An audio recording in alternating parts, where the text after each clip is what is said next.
আসসালামু আলাইকুম। ভারতের আজমির শরীফ নাকি এখন ভাঙা হবে। সেখানে নাকি আগে শিব মন্দির ছিল। আর সেখানে নাকি এখন তৈরি হবে সংকট মোচন মহাদেব মন্দির, যেটা ভারতের নানা পত্রপত্রিকা এবং বিভিন্ন প্রিন্ট মিডিয়া আমরা দেখতে পাচ্ছি। শুনলাম, দেখলাম হিন্দুত্ববাদী সংগঠন হিন্দু সেনা তারা সেখানে উপাসনালয় করতে চায়, সেখানে মন্দির করতে চায়।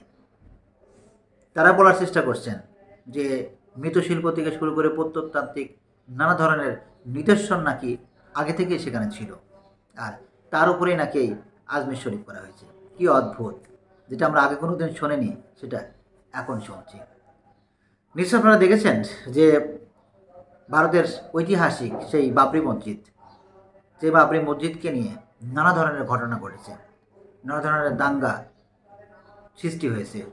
সেই বাবরি মসজিদ মুসলমানদের একটি ঐতিহাসিক মসজিদ, ভারতের একটি ঐতিহাসিক মসজিদ, সারা দুনিয়ার একটি ঐতিহাসিক মসজিদ। অথচ সেই মসজিদেও নাকি হিন্দুদের কোনো মন্দির ছিল।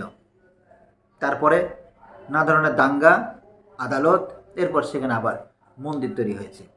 ঠিক একইভাবে তারা আবার এই আজমেরি শরীফের নিচে একটি মন্দির ছিল এবং সেখানেও তারা আবার মন্দির করতে চায়। তাদের বক্তব্য এটা। আপনারা নিশ্চয়ই জানেন যে ভারত এমন একটি রাষ্ট্র যারা তাদের ভিতরে যে নানা ধরনের ঘটনাগুলি আছে সেইগুলোকে তারা কোনো সময় তারা সমাধান করতে চায় না। সে দেশের সংখ্যালঘুদের উপরে কী পরিমাণ নির্যাতন হয়, নিপীড়ন হয়, তাদের ঘর বাড়ি ভাঙচুর হয়, তাদের হত্যা করা হয়, তাদের বাড়িঘর দখল করা হয়।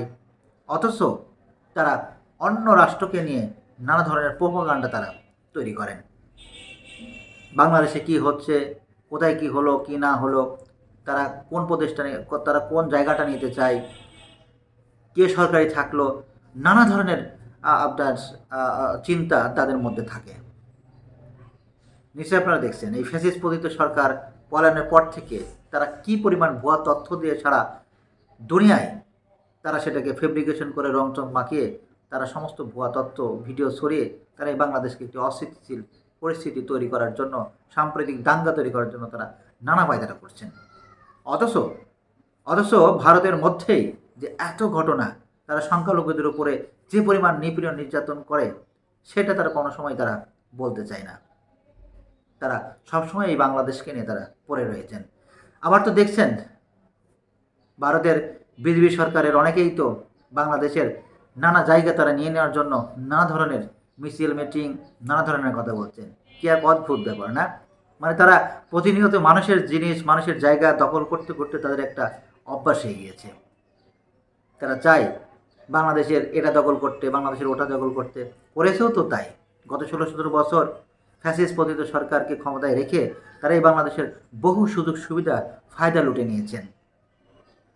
আর যে কারণে এখন তারা উন্মাদ হয়ে গেছেন, পাগল হয়ে গেছেন। আর এই কারণেই তারা এই বাংলাদেশকে নিয়ে নানা ধরনের প্রোপাগান্ডা ছড়াচ্ছেন। নানা ধরনের ইস্কন থেকে শুরু করে নানা ধরনের আপনার সন্ত্রাসী কর্মকাণ্ডের মধ্য দিয়ে তারা আবার সেই সরকারকে পুনঃপ্রতিষ্ঠা করতে চায়। কারণ কি? কারণ সেই সরকার যদি আবার আসে, তারা গত 16-17 বছর যেভাবে বাংলাদেশকে খেয়েছে ঠিক সেভাবেই তারা যাতে খেতে পারে, এবং একসময় বাংলাদেশের যেই জায়গাগুলি তাদের দরকার সেই জায়গাগুলি তারা যাতে লিখে নিতে পারে, সেটাই তাদের উদ্দেশ্য, সেটাই তাদের কল্পনা পরিকল্পনা। আমি অত্যন্ত ব্যথিত হয়েছি নতুন এই কথাটা শুনে। আজমেরি শরীফ এখন নাকি তারা মন্দির বানাতে চাচ্ছে। কি এক অদ্ভুত ব্যাপার! এই ধরনের কথা যে কেউ শুনলে যে কোনো মানুষেরই মাথা গরম হয়ে যাওয়ার কথা। আমাদের বাবরি মসজিদ, আজমেরি শরীফ, এই সমস্ত বিষয়কে নিয়েই তারা বারবারই নানা ধরনের ঘটনা তৈরি করছেন, ইতিহাস তৈরি করছেন, এবং তারা জোরপূর্বকভাবে জোর করে এই মুসলিম ভাইদের সাথে তারা প্রতিনিয়ত ঝামেলা তৈরি করছেন। তবে যাই হোক না কেন, এই বাংলাদেশে আর কোনো হিন্দুত্ববাদী কিংবা বিজেপি সরকার কিংবা ভারত আর কোনোভাবে বাংলাদেশে নাক গলাতে পারবে না। কারণ দেশের ছাত্র জনতা, বিপ্লবী ছাত্র জনতা, তারা এখন সব বোঝে, সব জানে।